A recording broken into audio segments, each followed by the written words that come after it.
Media and Features Editor at Girlfriend Magazine, and we're here at Sydney's Westfield Parramatta for the 2011 Girlfriend Model Search. I'm here with the amazing Laurel Brown from Rimmel London, and she's going to teach us how to do a smoky eye on our lovely model, Claudia. Laurel, some most asked question. How do we do it? Many ways, but the simple way I find is with three colours. Start off with the lightest colour in the palette. It's going to give you a really good base for the eyeshadow, but also highlight the areas that you need to highlight. So I'll start off with a medium brush, go right in with my pale colour, and I'm going to take that right from the lash line up to the brow. Obviously you need to have foundation or concealer on your eyelid first. Why do you need that? Well, that just provides a really good base for the eye makeup, and it helps it to stay longer. So you should get at least 8 hours wear out of that. You put it on bare skin, and natural oils in your skin come out and break the makeup down much more quickly. So we'll put our highlighter on there.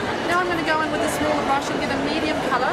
Take this gold colour for instance, pale brown, and I'll take that from the lash line up into the socket line there. So you can see I'm taking sort of the lower half of the eyelid, if you like, from the lash line up into this area.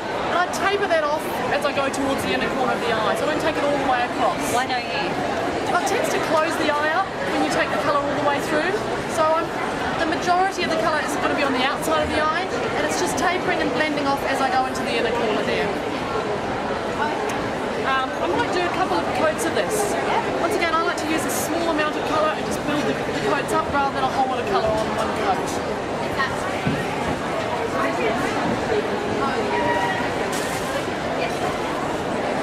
These eyes are deep sets. They're absolutely beautiful for this particular eye makeup design. I'm going to take in the darker colour now on the palette. So that's this chocolatey brown sort of colour. I'm going to take that in this socket area, so in the area we want the most depth. And I'll kick that back into the lash line, making that C shape. Now the more smoky you want the makeup to look, the higher you go towards the brow, okay? So it's really important to open your eye and have a look at what you've done so you can adjust the height. So if you open for me please. Okay, that's great. That's quite a nice amount. I do need to blend off that edge now though, so just blend it out with a clean brush, smoke it out and soften it so that there's not a hard edge there. And does everyone suit a smoky eye? I would say that yes, almost all eye types suit a smoky eye. And again, the good thing about a smoky eye is you can do it with really soft colours to get a more natural result, or really dark colours to get a strong statement. Just looking up for me. The most important thing about a smoky eye is that it needs to be balanced. So we've got to do the under eye area as well. So I take that dark eyeshadow colour from the outer corner of the eye in about 3/4 of the way. And what brush are you using there? Like that one's... I'm using like a bullet shaped brush. Right. You could use a normal flat head brush, but you wouldn't want to use anything too large. You lose control if you put this. Okay. The colour will be going all over the eyelid. So you've got to have a small head so that you maintain the control of the colour. So taking that out, as I say, underneath the eye, and that balances it out.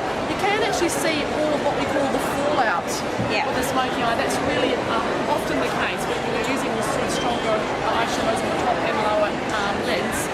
You get these little particles that fall out. Don't worry about those. Just do your eye makeup nicely and then just sweep it away at the end. Is there any way you can avoid that? Different eyeshadows, some eyeshadows create more fallout than others. The eyeshadows with mica in them, which is the sparkly pigmented eyeshadow, they tend to have more fallout, whereas the matte colours tend to be less. But you can clean it up after. You can clean it up, that's right. I think the important thing is to get the eye makeup looking great and worry about cleaning it up later. I'm going to go on with another layer of my dark colour, starting underneath the eye, close to me, and coming up into that socket area again as well.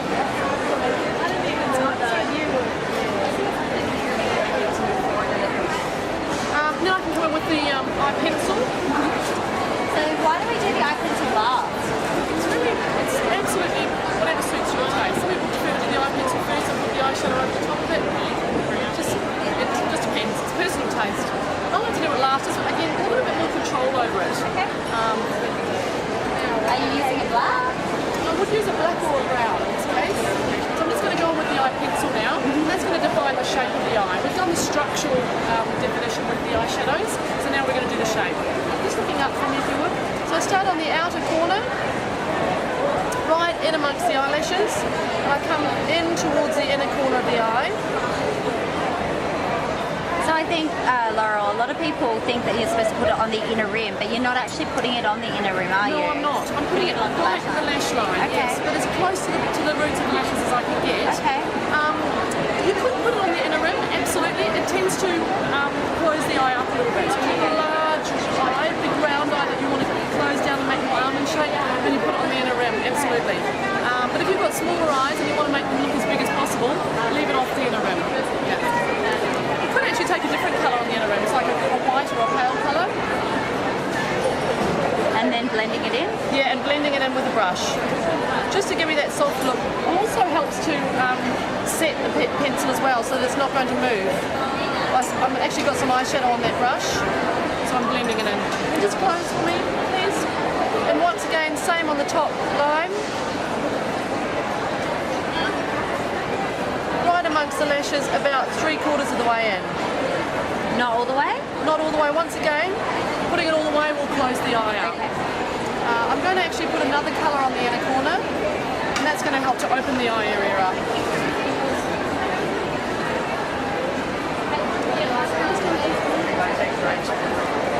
So I'm just going to take that same brush, give it a little bit of a highlight colour, so something with a bit of shimmer. This is a silver colour, which is fantastic.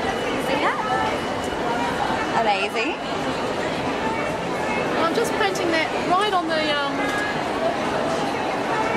lash line on the inner corner, that's right. Just open up for me. And that just opens the eye up, does it? Yeah, it will do. It brings attention to this area. Pretty. And just makes it look...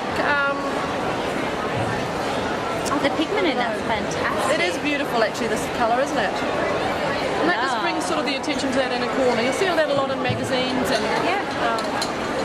people on television will always have that sort of highlighted area. Now I'm going to get rid of the fallout with a larger brush, like I'm using a blush brush for this. And you don't want to put any too much pressure in, you just want to simply sweep it and almost get underneath it and like flick it out. Oh, wow. See how that is? I think a lot of girls do a wipe and that just makes it worse. Well, that's right, that'll actually push it into the foundation and that's very difficult to get rid of. Right. So you've got to get underneath it and flick it out, and you should get left with a fairly clean under eye area. Yeah. And of course, the last thing and the most important step is the mascara. Mascara. My favourite product. I'm going to use a Sexy Curves mascara, this one. Yes, you can't live without mascara. It's my one product I can't do without. Me too. I just tend to do the lower lashes first. And what are you doing on the lower lashes? Because you're not doing it in the same ways. So you're kind of like wiping it? Just running it across, that's right. I just want a very minimal amount of product on the lower lash line. I like to do the lower and the upper to, once again, to balance the eye. You've got that smoky eye effect, it's got to be balanced, it's not too heavy. And it also helps to define the shape of the eye, obviously, mascara. So I'm just running it along. And now I'm going to go to the top lashes. If you just look down for me, please. And if you feel like blinking, you go right ahead, because I've got more of you. And I'm concentrating much more on the root area on the top lashes, so I'll get in amongst the roots. On the top, on the underneath and above the lashes, I find. That way you get an even sort of coat. And once again, I'm really all for getting the lashes well coated and then worrying about cleaning up later. Because if you make a bit of a mess, it's not as important as getting the lashes well coated. Great. Wow. Once you've actually finished the eye, you can then go back in and say, look, maybe I need to smoke it up a little bit more. I think it's nice to leave that to the last minute. Just close me again. I'm just going to take it up a little bit higher. So what colour are you using? I'm using that dark brown again, yeah. And let it creep up a little bit towards that lash line and then blend it out and soften it up. And what brush do you use for blending? Just something that's soft and generally a bit larger than the brush that you're applying. So I've used, again, use a couple of different brushes. You're just really wanting a soft brush to soak and soften it up. Be rude. And that eye should look quite a bit larger than the other eye now.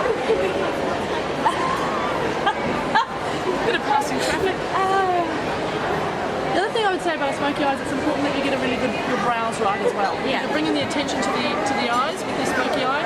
So if your brows are untidy, it's going to take away from your makeup. Right. Here we have the end product of the smoky eye, using the darker colours on the outside of the eye and the lighter colours on the inner corner to open the eye up.